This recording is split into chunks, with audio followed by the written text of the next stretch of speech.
Welcome to this, what I hope will be a new series called Kurt's Coins. And what I'm going to do is show you some of the coins in my coin collection. Most of my coins come from the UK, Iceland, or the United States, but I do have coins that are of interest from various places around the world. And most of my coins are not intrinsically particularly valuable. None of my coins will pay off the mortgage, for example, but all of them have some interesting aspects about them. So I thought I would start this series with this one that was minted by the Royal Mint in the UK, and it was done in the year 2019. Now, purists will get mad at me because I'm not wearing gloves when I am showing you this, but this is a coin that was circulated. So this is not a brilliant uncirculated or proof copy coin. This is a regular circulated coin. As you can see on the obverse here, we have the Queen, the late Queen. She passed away in 2022. This coin comes from 2019, as you can see there. And it has the typical markings that we would have by the grace of God, Queen, Defender of the Faith, Fides Defensor, that's there, and it has her name, Elizabeth. Notice that she is crowned. In British coins, there is a custom of crowned versus uncrowned. Most of the coins you'll find with Charles are uncrowned, for example, and he'll be facing the other way. But what makes this one interesting, apart from just these parts that are here, is the reverse. And let me get it oriented the right way here, which is done in honor of Sherlock Holmes. You can see it says Sherlock Holmes there at the top, and it lists a number of the stories of Sherlock Holmes, as well as a depiction of the typical image with a meerschaum pipe and a deerstalker cap, which was actually not as common in the actual stories as later ideas might make it out to be. But 50 pence pieces are very popular in the UK for these kinds of changes in memorials and sort of celebration of different items. As you see here, I have a box. This is a special edition of the same coin. There are circulated coins, but this one here is going to be, as you can see on the box, a celebration of Sherlock Holmes, 50 pence silver proof coin. So this will be the proof coin. And it has a little bit about Sir Arthur Conan Doyle, the art of deduction.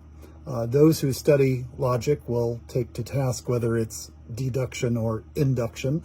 But one of the things that is fun about Sherlock Holmes, and I'm someone who engages in this a lot, is trying to figure out the logical path that Holmes is following. The 50 pence pieces, and indeed a lot of different pieces from the Royal Mint, come in these kinds of boxes that will often include a booklet that talks about the subject being honored. So here we have Conan Doyle, and here we have some text about the man. We have some text about the stories. We have a timeline in the booklet here. Then we also have Sir Christopher Frayling, who is talking about Holmes. There's no police like Holmes, and he has certainly earned his place on a British coin. So we have that. Notice a nice embossing on the box here. And when we open it up, we have a celebration of Holmes again in the card. And the card has a number for this particular one. It is 2698. And inside it will tell us how many coins are part of this kind of presentation. So this is one of 6,000 that is done up in this kind of presentation. It's one of 7,500 that are actually minted. That will be, the other 1,500 will be in other ways. And what we have here, we have it in a container so that my ungloved hands will not be touching it. The container can be opened. I refrain from doing so, except under the most stringent of circumstances.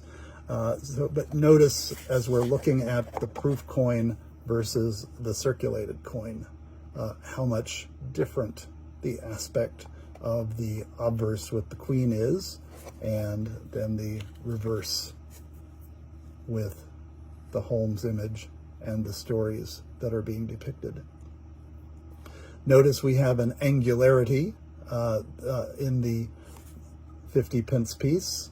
We have 7 sides, and this makes it a rather unique coin by itself. The proof copy here can be found on eBay for not too much money. I think probably, if you're lucky, you could find it for about $50, maybe $75.